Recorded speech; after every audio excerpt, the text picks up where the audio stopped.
Most nonprofits out there are pretty small. In fact, over 75% of them bring in less than $50,000 per year. But there's still tens of thousands of nonprofits that bring in the big dollars, and many of those organizations own property. And with property comes risk.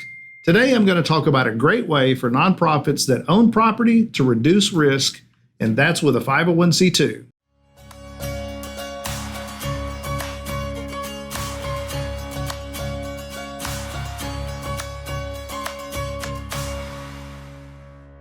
Hi, this is Greg McRae, founder and CEO of Foundation Group, and welcome back to our 501c3 University channel.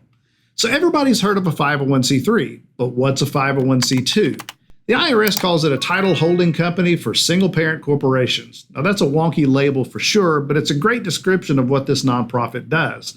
Now this terminology won't make sense to anybody unfamiliar with the structure, so here's some key facts. To qualify for a 501c2 status, a nonprofit must be a corporation, must be wholly controlled by another tax-exempt organization, often a 501c3 or C7, must apply for IRS status using Form 1024, and must hold title to real estate, personal property, and/or intellectual property, and finally must pass net revenue, if any, onto the parent organization. These 5 attributes are the minimum necessary factors to qualify for 501c2 status. Another big factor is that 501c2 organizations, they're not allowed by the IRS to have any active programs of their own. That's none, zero, nada. It's not a charity, it's not a club. In fact, a 501c2 doesn't really do anything but what the label says, hold title to property.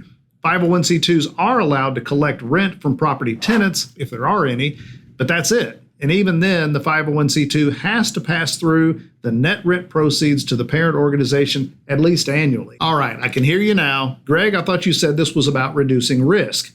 I'm getting there, but I had to lay some groundwork first. Now let's imagine a scenario, shall we? It's June in beautiful Centertown, Ohio, and Centertown Little League is a local 501c3 baseball club.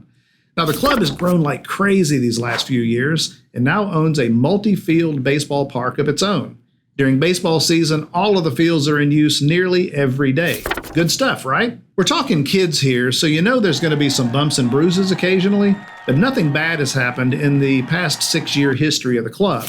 That is, until the day a spectator breaks her leg when she falls through a rotten board on the bleachers. Within weeks, a negligence lawsuit gets filed, and the club fears its insurance coverage won't be enough to settle the suit. The club doesn't have much cash to speak of, so the facility is the only real asset of value. There's a very real chance that Centertown's facility could be at risk. The strategic use of a 501c2 could help in this situation. Instead of holding title to the property directly, Centertown could create a separate 501c2 subsidiary that it controls and place the property into the new title holding company.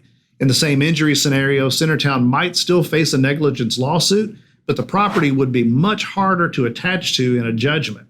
Technically, the property is owned by the 501c2 and is not seen as an asset of the 501c3, even though the C2 is subordinate to the C3. You can substitute youth baseball with any number of other scenarios: a nonprofit daycare, a college fraternity with a frat house, a private school, or a church. Seriously, I would recommend every single one of those organizational types to put their property into a 501c2.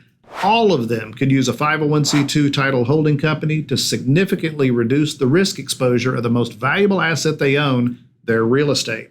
Let me be clear, this is not, and I repeat, not a magic bullet. I'm talking about risk reduction here, not risk elimination. You still need insurance. You still need to exercise care and caution with all of your activities.